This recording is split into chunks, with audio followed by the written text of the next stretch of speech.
Shalom teman-teman semua. Shalom. Yeremia 29 ayat 11, sebab aku ini mengetahui rancangan-rancangan apa yang ada padaku mengenai kamu. Demikianlah firman Tuhan, yaitu rancangan damai sejahtera dan bukan rancangan kecelakaan, untuk memberikan kepadamu hari depan yang penuh harapan. Semoga teman-teman semua dalam keadaan baik, apapun musim yang teman-teman yang lagi menyaksikan juga hadapi saat ini. Kita baca tadi ayat Yeremia 29 ayat 11 bahwa kita tahu semua itu terjadi untuk memberikan kebaikan dan memberikan hari depan yang penuh harapan. Jadi tetap bertahan, tetap berpegang teguh sama Tuhan. Amin. Nah, kita balik lagi di OBR minggu ini bersama Koben dan Alvin. Halo, apa kabar semua? Halo, Kabar. Malam. Iya, udah lama kita agak vakum nih, kesibukan masing-masing, tapi puji Tuhan masih Tuhan kumpulkan kembali nih, bikin waktu untuk kita belajar bersama ya. Ya. Oke, kita langsung mau baca. Boleh? Di Efesus 4. Ya. Efesus 4 ya. Oke, gua baca ya. Oke. Boleh. Efesus 4, kesatuan jemaat dan karunia yang berbeda-beda. Sebab itu aku menasihatkan kamu, aku orang yang dipenjarakan karena Tuhan, supaya hidupmu sebagai orang-orang yang telah dipanggil berpadanan dengan panggilan itu. Hendaklah kamu selalu rendah hati, lemah lembut dan saling membantu, dan berusahalah memelihara kesatuan roh oleh ikatan damai, sejahtera, satu tubuh dan satu roh, sebagaimana kamu telah dipanggil kepada satu pengharapan yang terkandung dalam panggilanmu, satu Tuhan, satu iman, satu baptisan, satu Allah dan Bapa dari semua, Allah yang di atas semua dan oleh semua dan di dalam semua. Tetapi kepada kita masing-masing telah dianugerahkan kasih karunia menurut ukuran pemberian Kristus. Itulah sebabnya kata Nas, tatkala ia naik ke tempat tinggi, ia membawa tawanan-tawanan. Ia memberikan pemberian-pemberian kepada manusia. Bukankah ia telah naik berarti bahwa ia juga telah turun ke bagian bumi yang paling bawah? Ia yang telah turun, ia juga yang telah naik jauh lebih tinggi daripada semua langit, untuk memenuhkan segala sesuatu. Dan ialah yang memberikan baik para rasul-rasul maupun nabi-nabi, baik pemberita-pemberita Injil maupun gembala-gembala, dan pengajar-pengajar untuk memperlengkapi orang-orang kudus bagi pekerjaan pelayanan bagi pembangunan tubuh Kristus. Sampai kita semua telah mencapai kesatuan iman dan pengetahuan yang benar tentang anak Allah, kedewasaan penuh, dan tingkat pertumbuhan yang sesuai dengan kepenuhan Kristus. Sehingga kita bukan lagi anak-anak yang diombang-ambingkan oleh rupa-rupa angin pengajaran, oleh permainan palsu manusia dalam kelicikan mereka yang menyesatkan. Tetapi dengan teguh berpegang kepada kebenaran di dalam kasih, kita bertumbuh di dalam segala hal ke arah Dia, Kristus yang adalah kepala. Daripadanya lah seluruh tubuh yang rapi tersusun dan diikat menjadi satu oleh pelayanan semua bagiannya, sesuai dengan kadar pekerjaan tiap-tiap anggota, menerima pertumbuhannya dan membangun dirinya dalam kasih. Amin. Oke, langsung ya. Itu judulnya Kesatuan Jemaat dan Karunia yang Berbeda-Beda. Nah, apa nih yang mau di-highlight? Silakan, Alvin. Hampir di tiap itu ya, di tiap surat ngomong bicara tentang tubuh Kristus ya. Ya. Satu kesatuan tubuh kayaknya hampir di setiap surat Paulus ya. Ya. Oke, lanjut Vin. Yang gua highlight sebenarnya lumayan banyak, cuma intinya di sini yang kedua, ayat 2, hendaklah kamu selalu rendah hati, lemah lembut dan sabar. Tunjukkanlah kasihmu dalam hal saling membantu. Nah, di sini gue udah baca versi TSI, mungkin dia lebih jelas lagi dan lebih spesifik mungkin. Teruslah rendah hati, lemah lembut dan sabar. Hendaklah kamu semua saling memaafkan dan saling mengasihi. Nah, ini jelas banget gitu, karena kalau di yang versi yang satunya tadi kan, tunjukkanlah kasihmu dalam hal saling membantu. Gitu. Dan di sini ditulis saling memaafkan dan saling mengasihi. Dan juga di sini yang tadi Irsan bilang juga banyak bahas tentang karunia dan kesatuan tubuh Kristus gitu. Jadi di dalam bacaan ini yang gue dapat itu, kita percaya bahwa setiap orang punya karunia masing-masing gitu. Nah, di sini juga ada tertuliskan tetapi kepada kita masing-masing telah dianugerahkan kasih karunia menurut ukuran pemberian Kristus. Jadi setiap kita mungkin punya karunia yang berbeda-beda, tetapi saling melengkapi gitu, saling menguatkan, saling support gitu. Jadinya menjadi satu tubuh Kristus gitu. Jadi nggak ada yang mungkin karena kita punya orang lain nggak punya berarti orang lain lebih tidak baik atau sebaliknya gitu. Kalau kita nggak ada karunia yang orang lain punya, bukan berarti kita nggak baik atau kurang sesuatu, tapi justru itu kesempatan buat kita saling melengkapi, saling support, saling menguatkan itu sebagai kesatuan tubuh Kristus. Itu sih kalau yang gue dapat dari bacaan ini ya. Ya, kata kuncinya ada di ayat 12 ya. Tadi yang Alvin bilang. Ayat 12 itu untuk memperlengkapi. Memperlengkapi ini juga gua highlight sih gitu. Jadi based on karunia roh kita yang masing-masing yang berbeda-beda, yang unik, yang Tuhan kasih, ya kan, porsinya masing-masing beda, ya kan, sesuai dengan kasih karunia Tuhan gitu, ya kan. Tapi tujuannya itu tetap untuk tadi, ya kan, memperlengkapi gitu. Ya, jadi kita saling memperlengkapi. Oke, dari Lusan? Ya, sorry. Jadi kalau gue baca agak bingung di TB, jadi baca di TSI.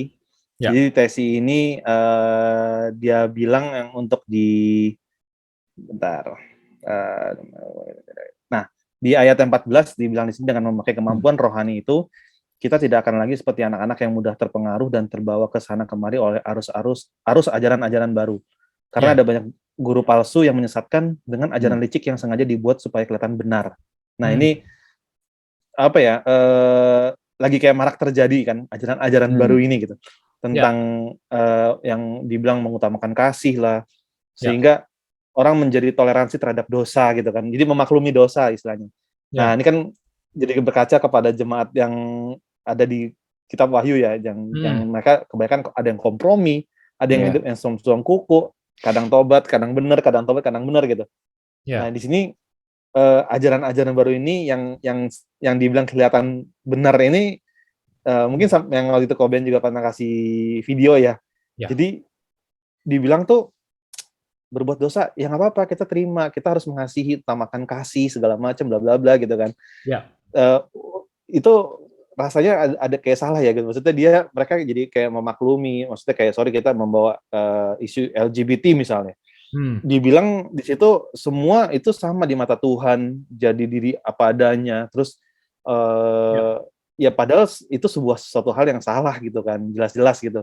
Tapi banyak ajaran-ajaran sekarang ini karena Tuhan Yesus teridentikan dengan kasih. Jadi dibilang ya kita harus utamakan kasih terhadap orang itu harus kita kasihi segala macam, kita terima. Ya, which is itu suatu hal yang salah gitu.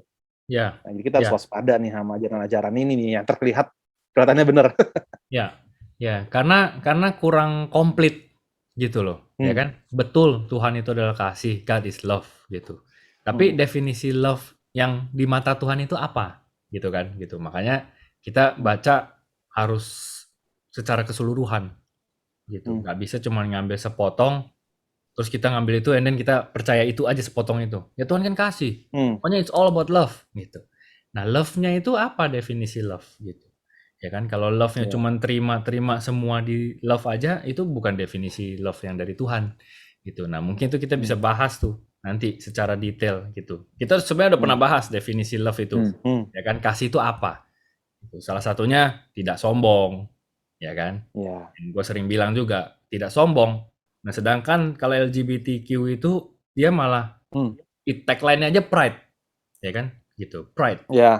Nah, itu udah ada sesuatu tuh yang kayak kita. Iya, kok fokus sama diri banget gitu. Pride-nya itu yang ditonjolkan gitu. Sedangkan definisi love-nya Tuhan tuh justru nggak ada pride, nggak boleh proud.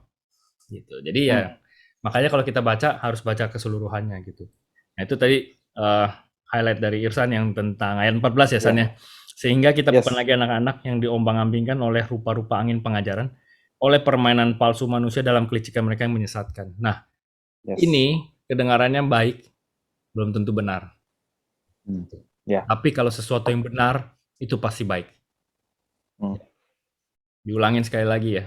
Banyak cara kerjanya iblis itu terlihatnya baik. Gitu. Tapi itu tidak sesuai dengan kebenaran. Belum tentu benar. Makanya kita harus cek lagi and recheck lagi, balik lagi ke Alkitab, ke firman Tuhan. Benar nggak kata Tuhan seperti ini? Tetapi kalau sesuatu yang benar, sesuatu yang sesuai dengan kebenaran, itu pasti udah baik. meskipun susah kadang untuk dilakukan. Karena kan dia kebenaran, nggak semua orang suka kebenaran, gitu. Jadi itu dulu. Nah, contoh lagi, misalkan kita bahas sedikit angin pengajaran ini. Kita sering tuh pakai wisdomnya dunia, ya kan? Yaitu karena kedengarannya baik. Ya betul. Wisdomnya tuh datangnya dari dunia. Jadi kita dengarnya itu, bagus nih ya kata-kata mutiara ini, and then kita adopt. Gue banget nih. Iya, and then kita adopt, and then kita percaya, ya kan? Kayak salah satunya misalkan YOLO gitu, ya kan? Atau ini kita pasti sering dengar Born This Way, yaitu lagunya Lady Gaga yang selalu gue sering bawa tuh. Lady Gaga itu bilang I'm born this way. Oh ya udah, memang dari sananya kayak gini, terima gue dong apa adanya. Tapi kalau kita baca Alkitab, Yesus bilang you have to be born again. Harus lahir baru, harus lahir lagi. Tahu contoh lain, bro, lu ikut aja, follow your heart, ikutin aja kata hati lu. Nah, kedengaran itu baik gitu, iya ikutin aja kata hati lu. Nah, pada saat kita baca Alkitab ya, coba kita buka Yeremia 17 ayat 9. Yang udah ketemu tolong bacain dulu. Mungkin satu bahasa Indonesia, satu bahasa Inggris. Yeremia 17 ayat 9.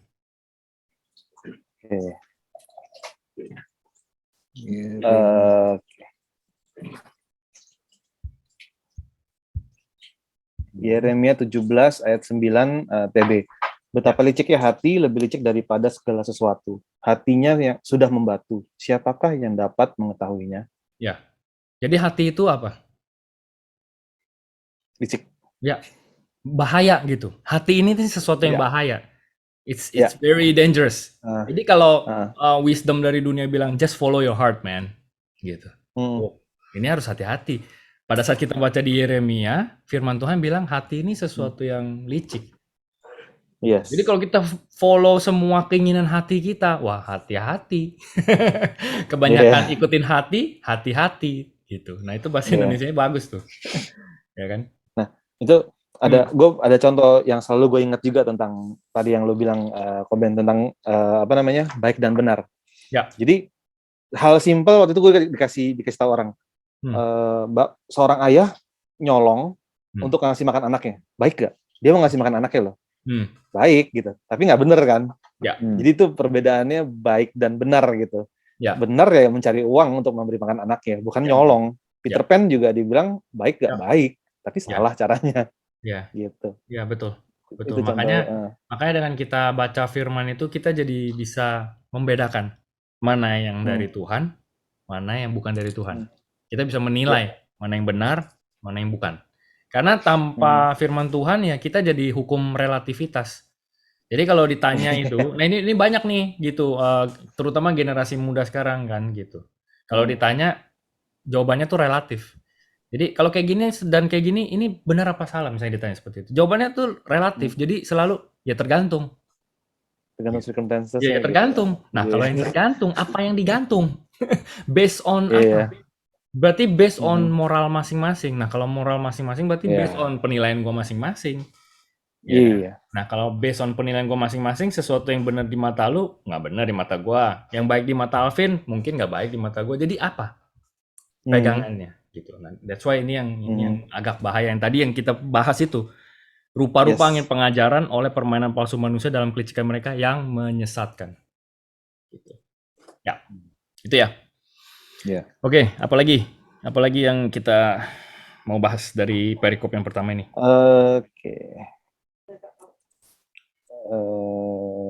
Perikop pertama ini agak banyak sih. Ini yang masalah naik dan ke bawah juga menarik nih. Di TSI lebih jelas lagi nih dibilang. Dibilang nih, perhatikan. Ayat berapa? 9 ini ya? yang dibilang ayat 8. Mengenai hal itu sudah dinubuatkan yang dibilang di TB itu nas gitu kan. Nas kan artinya kan pernah di firman Tuhan yang ini yang di perjanjian lama gitu ya. Nubuatan. Setelah memenangkan peperangan, Tuhan naik kembali ke tempat tertinggi. Ia sudah mempermalukan semua pihak yang memusuhinya dan mereka dipaksa untuk mengikutinya dari belakang sebagai tawanan perang. Nah, ini bahasanya lebih mudah dimengerti ya. Di ayat 9 dibilang, perhatikanlah bahwa pemazmur mengatakan bahwa sesudah Tuhan menang, dia naik kembali. Jadi untuk bisa naik berarti Kristus sebelumnya berada di bawah. itu artinya dia sudah turun ke tempat yang paling rendah di bumi. Setelah turun, sekarang dia sudah naik kembali dan juga sampai ke tempat yang jauh lebih tinggi daripada segala tingkat surga dan langit. Jadi bilang akan naik kembali. Berarti kan ya memang Tuhan datang dari atas, waktu itu juga kembali kan. Kita habis memperingati kenaikan Tuhan juga kemarin gitu kan. Jadi ayat ini cukup apa ya? Mungkin kalau yang dibilang turun ke bawah itu ini ya, pas dia disalib kan dibilang katanya Robin mungkin tahu ya, dia dibilang dia turun dulu ke Sheol gitu kan, untuk mengambil roh-roh yang di bawah itu, lalu untuk dibawanya ke atas ke Firdaus bareng sama si orang yang disalib sebelah Tuhan Yesus ya. Mungkin ada penjelasan lagi ke Ben? Ya, jadi kita bahas sedikit aja tentang itu, karena ya kan itu banyak interpretasi juga gitu. Jadi kita intinya adalah Tuhan Yesus itu datangnya tuh dari surga, sudah ada di bumi, disalibkan 3 hari yang dibilang tanda Nabi Yunus itu, dia samakan dia seperti Nabi Yunus, which di dalam perut ya. Ya, Nabi Yunus di dalam perut itu, ya kan? 3 hari itu yang dimuntahkan keluar gitu. Nah, in this case Tuhan Yesus itu sudah dari atas turun sampai bawah, ada di bumi, udah naik lagi ke atas. Gitu. Jadi ya that's why dia yang pertama, makanya dia juga dibilang buah sulung kan, gitu. Makanya dia juga yang pertama nih udah mengalami semuanya ini. Gitu. Ya, mengalami kebangkitan, mati dia udah mengalami, menaklukkan maut juga dia sudah mengalami, ya kan? Sampai naik ke surga dia juga sudah mengalami. Jadi lebih ke situ yang tadi. Nah, yang menarik itu di ayat 8 itu karena kata nas gitu. Jadi ada nubuatan. That's why selalu kembali ke perjanjian lama, ada nubuatan terjadi, ya kan? Pasti terjadi gitu. Nah, pada saat terjadi ini pas di-mention gini, jadi orang kayak langsung ngerti. Terutama orang Yahudi. Orang Yahudi tuh tahu perjanjian lama tuh udah luar kepala. Ya kan? Jadi kalau cuman baca sedikit doang dia udah ngerti ini lagi ngomongin apa sebenarnya. Ya. Gitu. Oke. Terus apa lagi?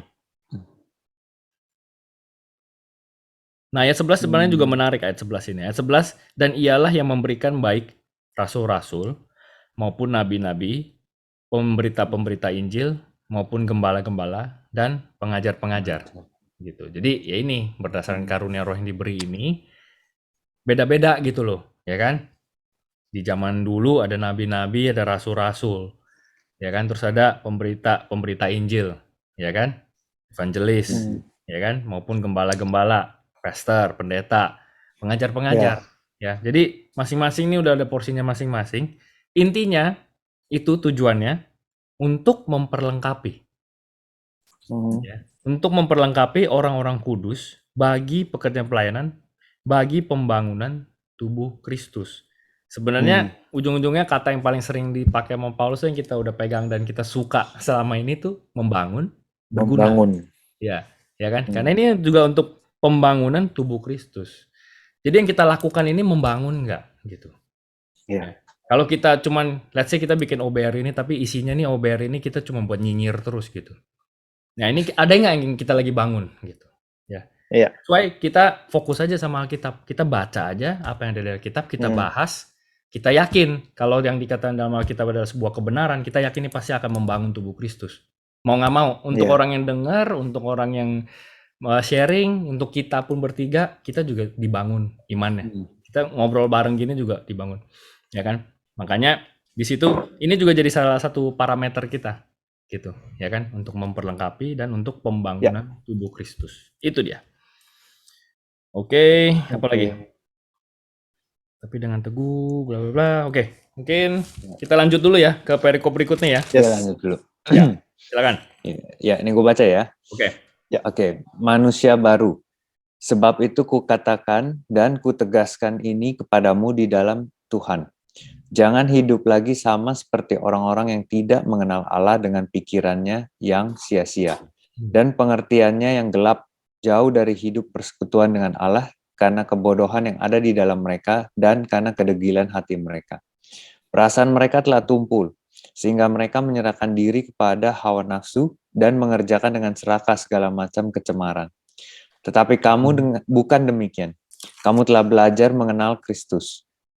Karena kamu telah mendengar tentang Dia dan menerima pengajaran di dalam Dia menurut kebenaran yang nyata dalam Yesus, yaitu bahwa kamu berhubung dengan kehidupan kamu yang dahulu harus menanggalkan manusia lama yang menemui kebinasaannya oleh nafsunya yang menyesatkan, supaya kamu dibaharui dalam roh dan pikiranmu, dan mengenakan manusia baru yang telah diciptakan menurut kehendak Allah di dalam kebenaran dan kekudusan yang sesungguhnya. Karena itu buanglah dusta dan berkatalah benar seorang kepada yang lain, karena kita adalah sesama anggota. Apabila kamu menjadi marah, janganlah kamu berbuat dosa. Janganlah matahari terbenam sebelum padam amarahmu. Dan janganlah beri kesempatan kepada iblis. Orang yang mencuri, janganlah ia mencuri lagi. Tetapi baiklah ia bekerja keras dan melakukan pekerjaan yang baik dengan tangannya sendiri, supaya ia dapat membagikan sesuatu kepada orang yang berkekurangan. Janganlah ada perkataan kotor keluar dari mulutmu, tetapi pakailah perkataan yang baik untuk membangun, di mana perlu, supaya mereka yang mendengarnya beroleh kasih karunia. Dan janganlah kamu mendukakan Roh Kudus Allah yang telah memeteraikan kamu menjelang hari penyelamatan. Segala kepahitan, kegeraman, kemarahan, pertikaian, dan fitnah hendaklah dibuang dari antara kamu. Demikian pula segala kejahatan. Tetapi hendaklah kamu ramah seorang terhadap yang lain, penuh kasih mesra dan saling mengampuni, sebagaimana Allah di dalam Kristus telah mengampuni kamu. Amin. Oke, ini banyak nih yang bisa kita bahas nih, karena udah lengkap satu pasal. Oke, apa dulu, San? Hari penyelamatan sih. Oke, nah ini paling seru ya. Teman-teman mungkin apa pada bingung nih, hari penyelamatan hari apa sih gitu kan? Nah, kita udah selamat ya gitu dengan percaya Tuhan Yesus gitu kan. Jadi kalau gue boleh baca yang di terjemahan TSI, selain itu jangan sampai cara hidupmu membuat Roh Kudus bersedih hati, kan bilang tadi di TB mendukakan. Karena roh itu merupakan bukti bahwa kamu adalah milik Allah. Dan Roh Kudus juga menjamin keselamatanmu pada hari kita dibebaskan dari dunia yang gelap ini. Di saat hari di mana kita pergi dari dunia ini, pada saat kita mati atau pada saat kita masih hidup, bisa keduanya. Ya, bisa dua-duanya, ya kan? Bisa dua-duanya. Betul. Nah, jadi hari penyelamatan itu kapan, San? Nggak ada yang tahu ya. Ya, nggak ada yang tahu. Tapi yang kita tahu musimnya sudah. Tapi ini yang kita tahu ini udah ngomongin akhir, karena kan di akhir letaknya, ya kan? Tadi kenapa Yersan bilang bisa hidup bisa mati, ya karena tulisan Paulus juga kan tentang pengangkatan gitu, bahwa yang mati dibangkitkan dulu, yang hidup juga kalau masih hidup ikut naik ke atas. Itu yang dari 1 Tesalonika 4 yang kita udah pernah baca. Kayaknya di Efesus yang sebelumnya kita baca itu. Nah, itu tadi, janganlah kamu mendukakan Roh Kudus Allah yang telah memateraikan kamu. Nah, kalau dimateraikan kan artinya ini miliknya Tuhan kan, ada materai kan gitu, dimaterain gitu. Menjelang hari penyelamatan gitu. Terus apa nih yang dimaksud? Itu sebenarnya di ayat 31. Segala kepahitan, ya kan? Kegeraman, kemarahan, pertikaian, fitnah, hendaklah dibuang di antara kamu. Jadi ini semua jangan ada lagi di antara kita orang-orang yang percaya. Ya kan? Jangan pahit, jangan kesel, jangan marah, jangan bertikai, jangan berantem, jangan fitnah lagi apalagi. Ya kan, asal ngomong gitu. Nggak tahu jelas kayak gimana, kita nggak asal ngomong. Hendaklah dibuang di antara kamu. Demikian pula segala kejahatan. Ya kan? Nah, kalau ngomongin tadi jangan marah, dia bilang. Jadi kita orang Kristen boleh marah apa enggak? Itu jawabannya ada di atas tadi. Ya kan? Tadi apa jawabannya? Di ayat 26. Sampai matahari terbenam. Ya, apabila kamu menjadi marah, janganlah kamu berbuat dosa. Artinya boleh marah apa enggak? Ya enggak apa-apa. Kita manusia masih bisa marah. Gitu loh. Kalau nggak bisa marah ya kita udah nggak hidup. Ya kan? Iya kan gitu. Makanya itu apabila kamu menjadi marah, berarti jadi marah kan? Gitu. Janganlah kamu berbuat dosa. Janganlah matahari terbenam sebelum padam amarahmu. Jadi boleh marah tapi ada time limitnya kan? Time limitnya itu berapa lama kalau kita baca ayat ini? Sebelum kalau di sini nanti ada yang bilang kalau saya marahnya malam gimana? Ya. Jadi bisa marah sampai besok sebelum terbenamnya besok gitu. Yang nggak apa-apa kalau mau extend sampai segitu, Ada kalau aja ya. saking marahnya Ada kan, aja ya orang begitu. gue mau nih, gue pokoknya masih mau marah.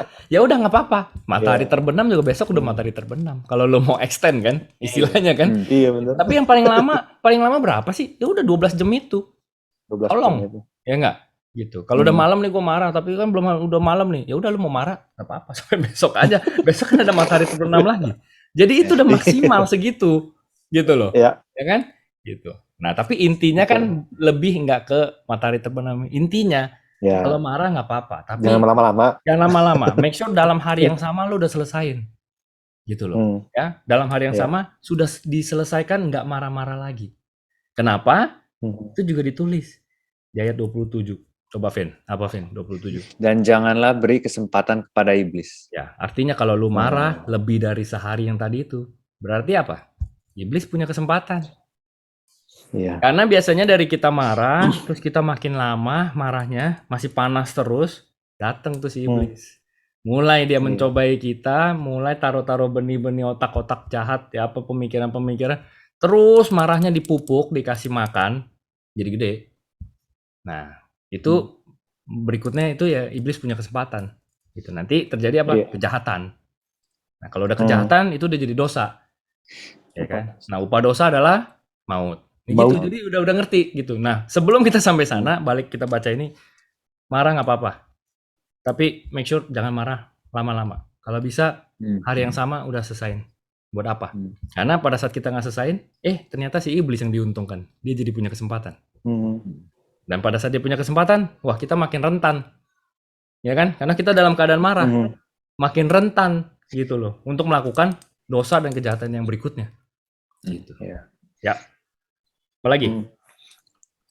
Oke. Vin apa Vin? Ini gue mau baca di sini yang ada gue highlight. Kan di sini judulnya manusia baru. Tapi yang menarik gue ada baca di versi TSI. Nah kalau di sini kan orang pasti manusia baru tuh, mungkin kalau teman-teman yang mendengar tanya manusia baru tuh apa sih atau seperti apa sih gitu. Bedanya apa gitu. Nah di sini judul versi TSI jelas gitu. Cara hidup yang baru dan benar. Gitu ya. Nah, dan lanjutannya oleh sebab itu dalam nama Tuhan Yesus saya tegaskan kepada kalian jangan lagi hidup seperti orang-orang yang tidak mengenal Allah, pikiran mereka sia-sia. Nah, akan ada pertanyaan juga mungkin kan, cara hidup yang baru dan benar. Hidup yang baru itu seperti apa dan gimana gitu. Di sini juga sudah ada jawabannya. Gitu. Kamu dibaharui di dalam roh dan pikiranmu gitu. Nah, jadi mungkin kadang-kadang ada pertanyaan-pertanyaan yang gimana sih cara hidup yang baru dan benar gitu, dan bedanya apa gitu.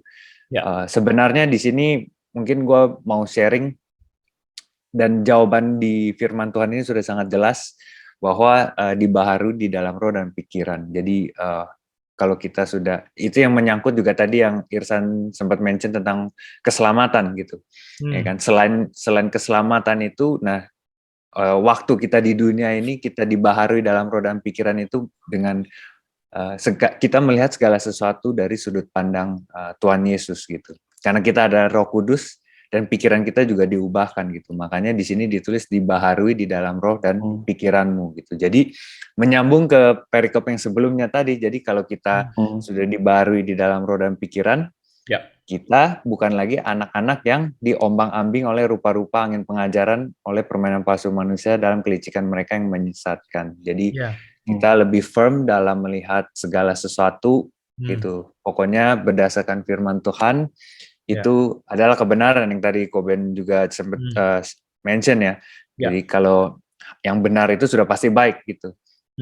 Nah kalau itu sudah kita latih gitu, karena kita nggak bisa bilang udah bisa dalam sehari, itu perlu exercise ya, kayak otot gitu, otot iman gitu loh yang tiap hari harus dilatih gitu. Jadi kalau itu setiap hari kita latih, mungkin kesempatan iblis untuk masuk nggak gampang gitu. Tapi kalau kita lengah, nggak waspada, ya dia dengan mudah masuk gitu. Nah nanti ya lanjut lagi ke yang tadi Koben sharing itu. Nah ketika kesempatan itu ada, ya iblis akan mencobai semuanya itu, gitu kan. kemarahan dan lain-lain itu semua muncul gitu. Mungkin itu sih dari gue ya yang gue dapet. Ya, thank you, Vin. Irsan, nambahin San? 9 menit waktu kita. Cukup sih. Cukup. Oke. Dari Robin. Oke, gua mau ada 9 menit gua mau tambahin ada satu kata yang penting banget buat kita orang percaya, orang Kristen ya. Itu ada di ayat 13 tadi kelewatan. Ayat 13 itu sampai kita semua telah mencapai kesatuan iman, kan dia tulis itu ya. Dan pengetahuan yang benar tentang anak Allah. Artinya ada pengetahuan yang salah tentang anak Allah. Ya, kita pikir makanya kita harus make sure nih, ini Yesus yang kita sembah ini sama apa enggak sih? Definisinya gitu ya kan? Kalau nanti kalau kita baca Alkitab tuh Yesus itu siapa buat kita? Apakah dia cuma seorang motivator? Apakah dia cuma seorang miracle workers? Ya pokoknya kita cuma cari Yesus kalau kita butuh mukjizat, atau kita cuman ya kan perlu cari Yesus kalau kita lagi jatuh apa? Yesus tuh buat kita tuh apa? Nah itu makanya pengenalan yang benar akan Yesus itu ya. Ya tentunya Yesus itu adalah Tuhan buat kita, segalanya, everything. Ya. Bagus. Ya, bukan cuma seorang guru, bukan seorang rabi, ya, tapi dia Elohim, dia Tuhan. Gitu. Ya. Nah, yang mau di-highlight tapi justru di kata kedewasaan. Kedewasaan penuh. Nah, kata kedewasaan itu ada di Matius sebenarnya, guys. Itu ada di Matius, dipakai kata yang sama. Di Matius 5 ayat 48. Ini gue langsung bacain aja ya. Matius 5 ayat 48. Karena itu haruslah kamu sempurna. Sama seperti Bapamu di surga adalah sempurna. Nah, bahasa Indonesianya jadi sempurna di sini. Tetapi tadi yang kita baca di Efesus itu kedewasaan penuh. Sedangkan kata aslinya itu, kalau kita udah pernah sharing ya, San, kalau kita mau nyari kata aslinya, kita ke Blue Letter. Ya, Blue Letter. Nih, gue sharing. Blue Letter Bible. Kalian bisa lihat? Ya. Ya, ini. Ini ya, bahasa Inggrisnya di sebelah kiri. Be you therefore perfect. Nah, perfect ini katanya tuh teleios. Ini di sini bisa diklik. Teleios. Ya, teleos. Kita sering dengar nih teleios. Ya. Teleios ini, nah ini dia. Artinya kan perfect nih di sini. Lihat ya, ada perfect ya. Ya. Sempurna. Jadi kalau ditanya, jadi kamu harus sempurna ya, kayak Bapa di surga. Siapa yang bisa sempurna? Kita bukan makhluk sempurna. Kita nggak mungkin bisa sempurna. Tapi kalau dewasa bisa nggak? Bisa. Makanya arti sempurna itu adalah kedewasaan penuh. Ya kan? Nah sekarang kita masih ngerti. Maksudnya kedewasaan penuh itu apa? Nah kata teleos ini memberikan kita pengertian yang baru. Teleos itu artinya brought to its end, finished. Jadi pada saat kedewasaan penuh itu, kita ini udah selesai sama diri kita sendiri. Kita finish. Ya, ibaratnya kita udah mati. Kan secara daging kita udah mati. Roh kita yang hidup terus, dan kita sambil menantikan Tuhan. Kita mau matiin daging kita. Nah, pada saat kita brought to its end, finished, itu kita udah gak mentingin diri kita sendiri. Justru yang kita pikirin selalu kepentingan orang banyak, orang lain. Itu kedewasaan penuh. Ya kan? Nih, nomor 2. Wanting nothing necessary to completeness. Udah nggak pengen apa-apa lagi sebenarnya. Nggak perlu, gue perlu ini baru gue jadi komplit nih. Coba gue kalau duit gue banyak, gue baru bisa kayak gitu. Nggak perlu, ya kan? Coba gue kalau punya ini, coba kalau gue punya, coba kalau status gue ini, coba kalau pangkat gue ini, coba kalau nggak perlu. Karena gue wanting nothing necessary to completeness. Udah tahu betul status kita, identitas kita di mata Tuhan. Kita ini udah komplit, wanting nothing. That's why it's perfect. Sempurna, ya. Full grown adult. Ini secara fisiknya juga sama, ya. Orang yang sudah dewasa, full grown, mature. Gitu. Tapi sekarang kita jadi dapat satu kata yang lebih luas lagi tentang sempurna itu. Sempurna itu sama dengan kedewasaan penuh yang ada di Efesus itu. Nah, kedewasaan penuh itu apa? Ya itu tadi yang kita bahas. Kita udah nggak perlu apa-apa untuk jadi komplit. Kita sudah matikan kedagingan kita. Udah bukan mikirin diri kita. Kalau kita udah mati kan mau disakitin gimana sih, nyakitin orang mati? Nggak sakit. Ya kan? Gitu. Jadi kita mau dianiaya, kita mau difitnah, kita nggak bakal sakit. Itu kedewasaan penuh. Makanya kita bisa lihat itu dari kehidupan Yesus Kristus. Selama dia ada di sini, dia udah kasih contoh. Itulah kedewasaan penuh. Makanya tadi dia tulis tentang anak Allah, kedewasaan penuh. Gitu. Ya. Jadi itu yang gua pengen sharing. Jadi yang tadi kita baca itu semua tentang karunia yang berbeda-beda, tentang manusia baru, gimana jadinya apa, itu yang jadi target kita. Kita pengen kedewasaan penuh itu. Ya. Nah, how to-nya ya harus kita latih setiap hari. Tadi Alvin udah bilang kayak mau ngelatih otot, muscle gitu, perlu tiap hari dilatih terus. Nggak bisa langsung jadi gitu. Dan kalau waktunya berapa lama, ya sepanjang kita hidup sampai kita udah nggak di sini. Gitu, nggak ada batasnya. Oke, itu sih. Ada lagi mungkin yang mau ditambah? Oke, cukup ya? Ya, cukup. Nah ini ayat 30 kita ulangin aja sekali lagi ya San ya? Ya. 30 ya San, baca sekali lagi San. Oke, bentar. Ayat 30. Dan janganlah kamu mendukakan Roh Kudus Allah yang telah memeteraikan kamu menjelang hari penyelamatan. Ya. Nah, ya. Jadi kalau didukakan, ya. terus jangan. Hari penyelamatan jadi meterainya hilang. Ayo, jadi nggak selamat deh, gitu kan? Jangan, ya, gitu. Jadi kalau kita udah ngerti, kita akan terus berjalan menuju ke arah Tuhan, bukan semakin menjauh dari Tuhan. Ya. Gitu sih maksudnya. Ya. Kita jaga terus. Ya. Oke, thank you semuanya, Alvin. Waktunya sampai ketemu lagi minggu depan. Semoga kita bisa terus rutin dan disiplin ya. Jadi thank you. Selamat beristirahat. Tuhan Yesus memberkati. Thank you. God bless. Bye.